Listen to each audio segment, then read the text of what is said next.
speaking to the Areopagus. Paul stood up in the meeting of the Areopagus and said, Men of Athens, I see that in every way you are very religious. For as I walked around and looked carefully at your objects of worship, I even found an altar with this inscription, To an unknown God. Now, what you worship is something unknown. I am going to make known to you, or I'm going to proclaim to you.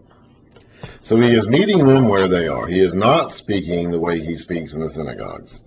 He is not diving into the history of Israel from Abraham to Moses to David, to exile. He's not doing that. That wouldn't mean anything to these people. He is speaking to them based on their own culture and meeting them where they are.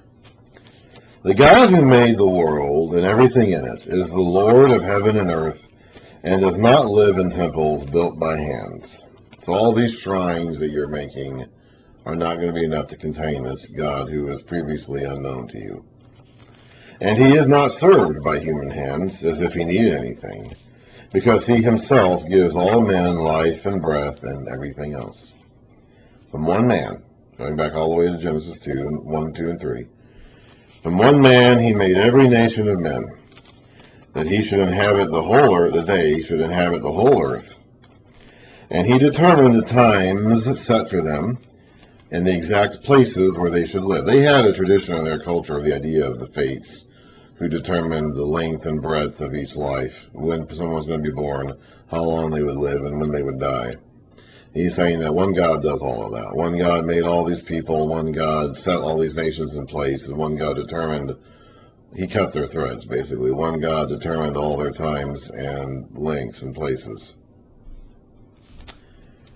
God did, and we saw that in Daniel, for example. Daniel laid out history in advance from his time down to Paul's time, and even beyond. When we see Daniel, the progression of the visions of Daniel, predicting the course of history from the days of the Babylonian Empire down to the Medo-Persian Empire, down to the Grecian Empire, which is Athens was the capital of at one time, down to the Roman Empire, which is in charge today, and Athens is now subordinate to that, even down to the fall of the Jewish time, the kingdom in the days of the Roman Empire, which still hasn't happened yet in Paul's own day here.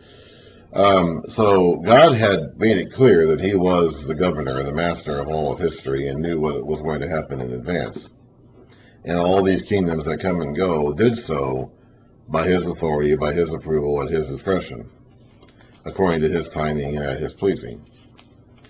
God did this so that men would seek him and perhaps reach out for him and find him, though he is not far from each one of us. Now, we cannot get to God on our own. Paul will say in 1 Corinthians chapters 1 and 2 that human wisdom will never lead to God, but we can observe the existence of God by what we see around. He says that in Romans. Okay, we are left without excuse because by our very awareness of the things around us, we can sense that there has to be a God. We can sense that there has to be someone behind all this. We can sense that there has to be someone who sends the rain, who makes the grass grow, who caused all this to happen. Now, that alone will not get us to God, but it leaves us with no excuse when we refuse to listen to God. We'll read more about this in his epistles. For in him we live and move and have our being. As some of your own poets have said, we are his offspring. He's quoting an actual Greek poet from a couple hundred years earlier here. So Paul knew more than just the Old Testament. Okay, he lived in Tarsus, which was a major Roman city, and had a lot of philosophical and academic traditions in it. So he was familiar with their own way of thinking and teaching. Therefore, since we are God's offspring, we should not think that the divine being is like gold or silver or stone, an image made by man's design and skill, like all the other things you've got in these marketplaces right now. In the past, God overlooked such ignorance, but now he commands all people everywhere to repent. I do not know what God is going to do in the long run with people who never heard his message and never became Christians because they never heard. I don't know what he's going to do with those people. That's up to him. The Bible doesn't ever really give an answer to that question. It does kind of hint at it a couple of times, like here, and Paul will mention it also again in Romans, who will go to these people? How will they know if no one goes to them? But there really isn't an answer. I don't know what he's going to do. That's not my decision to make. In the end, I don't have to make that decision. But he did allow the nations to go their own way, even after the flood, and when the people came out, after the fall, he let Adam and Eve and their sons and daughters kind of do their own thing. He intervened to some degree because he told Cain, for example, not to sin, and Cain went ahead and did it anyway. And he let the world get bad enough off that he wiped it out in the flood. And even after the flood, he let the nations go off and do their own thing until the Tower of Babel, and then they went off after that and made up their own gods. He finally started addressing the problem through Abraham, who himself was probably an idolater initially. I don't know how he's going to weigh that in his scales in the grand scheme of things, but I'm not going to have to make that decision. But he now commands all people everywhere. But that doesn't really absolve us of our own responsibility. If we know better, then we're called to act on that knowledge. Okay? It doesn't really matter what I think about what God's going to do with these people or not. What matters to is that I act on what I know about God. And if someone says something or if someone rejects something, that's going to be on you. Ezekiel, God says to Ezekiel that I'll hold these people accountable for their rejection of your message, but if you don't even give them the message, I'll hold you accountable for that. In the end, that's what matters, and how he's going to handle all that in the end, that's going to be up to him. But each of us has to respond to the message that we have, and none of us ultimately are with excuse, have an excuse.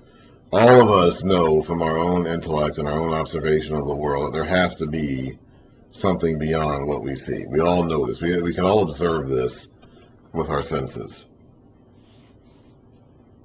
So in the end, none of us have an excuse.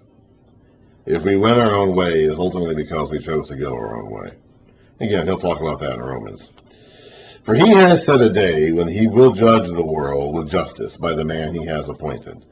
He has given proof of this to all men by raising him from the dead. Jesus himself said in John, the words which I spoke will be the judge of the last day. We're going to be judged according to whether or not we listen to what Jesus had to say. When they heard about the resurrection of the dead, which again was totally foreign to them, they had never had this concept in their culture before. Some of them sneered, but others said, "We want to hear you again on this subject." At that, Paul left the council. So whether or not he was actually on trial, nothing, he left. Nothing came of this particular meeting in terms of, threat or clearance of Paul. A few men became followers of Paul and believed. Among them was Dionysius, a member of the Areopagus, also a woman named Damaris, and a number of others, but not a lot. Not enough to really form a congregation here. He didn't have as much success in Athens as he did elsewhere. These people were just too smart for their own good. That's the way it is in a lot of our institutions today. We have a lot of people in a lot of high places who have been there for a long time and love sitting around hearing themselves talk, and they think they're hot stuff. They think they're something special. They're not, but you don't tell them that, or else they'll get mad at you. We're seeing that play out almost right in front of us on a daily basis, even today, on November 15, 2024. After this, Paul left Athens and went to Corinth. There, he didn't seem to have a lot of trouble in Athens, but then again, most people there just kind of ignored him. He did not stir up enough emotion in Athens to cause the sort of trouble he usually caused. There, he met a Jew named Aquila, a native of Pontus, who had recently come from Italy with his wife Priscilla, because Claudius, the emperor, had ordered all the Jews to leave Rome. They will eventually end up back in Rome someday, but right now they've been expelled from Rome by order of Emperor Claudius. Paul went to see them, and because he was a tent maker as they were, he stayed and worked with them. Every Sabbath he reasoned in the synagogue, trying to persuade Jews and Greeks. When Silas and Timothy came from Macedonia, Paul devoted himself exclusively to preaching, testifying to the Jews that Jesus was the Christ. So before that, he had to devote a good chunk of his time to tent making in order to support himself. But when Silas and Timothy came, I guess they could do that for him, and so he's therefore got his time freed up to devote exclusively to teaching and preaching. But when the Jews opposed Paul and became abusive, he shook out his clothes in protest and said to them, "Your blood be on your own heads. I am clear of my responsibility." Again, this goes back to what I said about Ezekiel in his message. God said to him, "I will hold these people responsible for rejecting the message I gave you to speak to them. But if you don't give my message to them, I'll hold you responsible for that." Paul has cleared himself of his responsibility. His message, his mission was to tell the people the message that God told him to tell them. And he's done that. And now it's up to them to accept it or reject it. It's not on him anymore. From now on, I'll go to the Gentiles. Then Paul left the synagogue and went next door to the house of Titius Justus, a worshiper of God. Crispus, the synagogue ruler, and his entire household believed in the Lord, and many of the Corinthians who heard him believed and were baptized. Now, he's not done with the Jews in general. Okay, this is just the Jews in Corinth he's saying this to. I don't know how long he was in Corinth at this point by the time this happened. It says later he was there for a year and a half. I don't know at what point during that year and a half he had this encounter, this conversation with them. But he's not swearing off going to the Jews first. And he will continue doing that whenever he goes to new places. It's just that during the rest of his time in Corinth, he's not. One night, the Lord spoke to Paul in a vision. "Do not be afraid. Keep on speaking. Do not be silent." Apparently, he was getting to be afraid. "For I am with you, and no one is going to attack you and harm you, because I have many people in this city." So Paul stayed for a year and a half, teaching them the Word of God. So he's not going to have the usual trouble here. He's finally getting a break. He's had a lot of trouble lately, going back to even the controversy in Antioch with Peter, and that wasn't a violent struggle, but it was a doctrinal struggle within the ranks of the church and the Jerusalem Council, and then his argument with Barnabas, which surely left him in bad spirits, and then going through the territories he's already been, and going into new territories where he did have violent struggles, and now finally, after several years, he gets a break. The last time he had a break like this was when he and Barnabas went back to Antioch after their first missionary journey, which would have been 3 or 4 years earlier at this point. We are now in about the year 51 or so AD, 51, 52 AD, and Paul is in Corinth, and we are going to pause here, and next time we're going to read the letters to the Thessalonians. There are 2 letters to Thessalonians, 1 Thessalonians and 2 Thessalonians, and we're going to read those next. Paul wrote those shortly after. He has Silas and Timothy in his greetings with him, so it would have been some point after Silas and Timothy rejoined him, which happened when he got to Corinth. And so sometime during his year and a half in Corinth, apparently, he wrote these letters to the Thessalonians, who he only knew for a short amount of time. He's in Corinth for a year and a half. But he only was in Thessalonica for 3 Sabbaths, so for 2 or 3 weeks, depending on the days.